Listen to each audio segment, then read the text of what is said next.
আবারও বেহাল রাস্তার ফলে উল্টে গেল কাঠ বোঝাই ট্রাক্টর। ক্ষোভ এলাকাবাসীর। শনিবার ঘটনাটি ঘটেছে আরামবাগের দৌলতপুর সংলগ্ন রেল ব্রিজ এলাকায়। জানা গেছে একটি কাঠ বোঝাই ট্রাক্টর আরামবাগ বর্ধমানের রাজ্য সড়কের আরামবাগ থেকে 22 মাইল যাচ্ছিল। সেই সময় রাস্তায় বড় বড় গর্তের ফলে দৌলতপুর সংলগ্ন রেল ব্রিজ এলাকায় নিয়ন্ত্রণ হারিয়ে ট্রাক্টরটি উল্টে যায়। স্থানীয়দের অভিযোগ, নিত্যদিনই এই এলাকায় দুর্ঘটনা ঘটছে, কিন্তু প্রশাসনের কোনো হুঁশ নেই।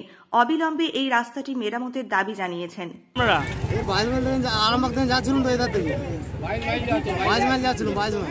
রাস্তা খারাপের জন্য কি বলবো, রাস্তাতে পরেই দেবো রাস্তা হলে লোড গাড়ি নিয়ে যাতায়াত করা প্রচুর লোক একটা সমস্যা।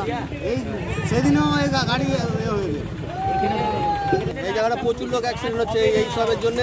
আজকে এই প্রচুর রিস্ক, সাইকেল নিয়ে যাওয়া রিস্ক আর এমনি গাড়ি ঘোড়া নিয়েও যাওয়া রিস্ক। এই যে আজকে একটা মানুষ যদি ঢাকা পড়ে যেত তাহলে কি হতো?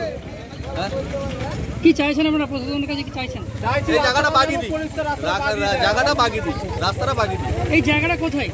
এটা দৌলতপুর রেল ব্রিজ। হ্যাঁ, রেল ব্রিজ। দৌলতপুর। কি নাম দাদা আপনার? আমার নাম সঞ্জয় ভৌমিক।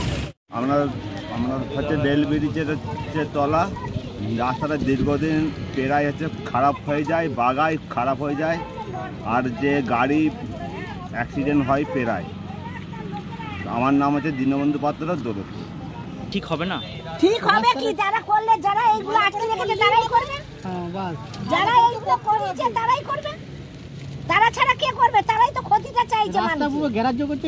মানুষের ক্ষতিটা চাইছে না তারা, যাতে ক্ষতি হোক, মানুষরা রাস্তাঘাটে যাতে না চলতে পারে, সেই রকম অবস্থা করার জন্য এই কাণ্ডগুলো করে রেখেছে। এটা বহুত দিন পড়ে আছে, ইটগুলো থাকবে, ধুলো হয়ে বেরিয়ে চলে গেছে।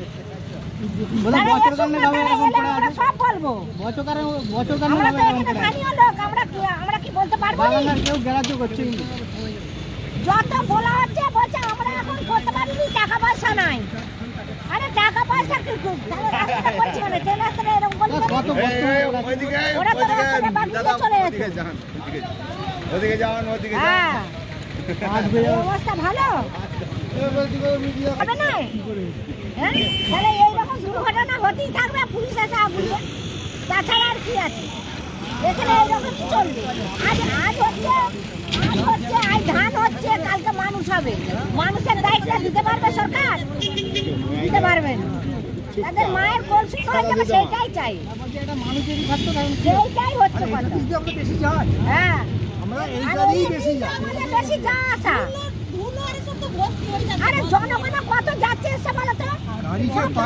যাবার মতন কাজ করে রেখেছে জনগণ। ওরা যে এসছে তারা তো শেষ হওয়ার জন্য এখানে কাণ্ড করে রেখেছে। তারা যে যাচ্ছে শেষ হয়, তারা তো আর করোনা ইঞ্জেকশন দিয়ে মারতে পারছে না, তারা এমনি এরকম মারবে, এই রকমে মারবে। হ্যাঁ, এমনই গার্ডসেন করে দিয়েছে সব, এই রকমই তো। দেখলেন এখানে প্রতিদিন এই পাশ দিয়ে আমরা যাতায়াত করি। এই যেখানটা গাড়িটা উঠেছে, এই রাস্তা খারাপের জন্য আমরা এদিকে যাবো। আজকে কি দেখলেন দাদা? আজকে সেই একই জিনিসের পুনরাবৃত্তি। সেদিনও একটা ধানের গাড়ি উঠেছিল। এখানে কি রাস্তা কি সব জায়গা হচ্ছে না? না না, রাস্তা সব হচ্ছে। কি চাইছেন আপনারা? পিডব্লিউডিও করছে না, আর ওরাও করছে না। এই হচ্ছে মূল কথা। এইখানটা তো পিডব্লিউডির ব্যাপার, এইখানটা তো অন্তত বুঝিয়ে দিই। কি চাইছেন দাদা? কি চাইছেন আপনারা রাস্তা? আরে রাস্তাটা তো ভালো হলে সবার ছেলেটা টোটো পর্যন্ত উঠে, 4-5 জন লোক টোটো, তারা হসপিটাল দিকে গেল।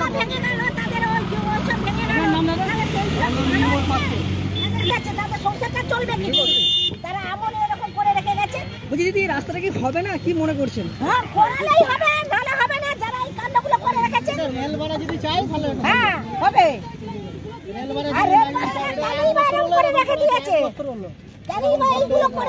তারা এইগুলো করতে জানে না, করুণাই মরেনি বলে আবার এরকম করে চারটিখানি মরবে। হ্যাঁ, চারটিখানি মারবে, করুণাই মরে না। রাস্তা তো প্রায় দিনই আমরা খবর করি বা আপনারা যাতায়াত করেন, তো কি বলবেন এই রাস্তা কেনই বাগানো হচ্ছে না? প্রশাসনের থেকে, পৌরসভার থেকে ওদের অনেকবার বলা হয়েছে, তারপরেও রাস্তা হয় মাঝে মাঝে রাস্তা মেরামত করে দেয়, আবার যাকে তাই হয়েছে। কেমন ভাবে মেরামত করা হয়? ওই ইট, তারপর এইসব দিয়ে সব মোটামুটি লাগানো হয়। এই জায়গাটা কোথা থেকে কত পর্যন্ত খারাপ? রেল লাইনটুকুই খারাপ, কখন গাড়িটা পাল্টে খেয়েছে কিছু জানতে পেরেছেন? এই কিছুক্ষণ আগে মানে গাড়িটাতে লোড ছিল, তারপরে দু সাইডেরই গর্ত, এক সাইডের গর্তে পড়ে গিয়ে ট্রাক্টরটা কোন দিক থেকে কোন দিকে যাচ্ছিল? ট্রাক্টরটা যাচ্ছিল আপনার আরামবাগ থেকে যাচ্ছিল আপনার ভাটার মতো। কখন দেখলেন এই ট্রাক্টরটা উল্টে গেছে? এই মিনিট 15-20 আগে হবে। এই রাস্তাটা খারাপের জন্য কি এখানে প্রায় সময় দুর্ঘটনা ঘটে? হ্যাঁ, প্রায় সময়ই হয়। টোটো পাল্টি হয়ে যায়, গাড়ি মানে পাতি ভেঙে যায়, এরকম দুর্ঘটনা প্রতিদিনই। আপনি কি নিত্যদিন যাতায়াত করেন এদিকে? হ্যাঁ, প্রতিদিন যাতায়াত করি। আপনার নাম দাদা?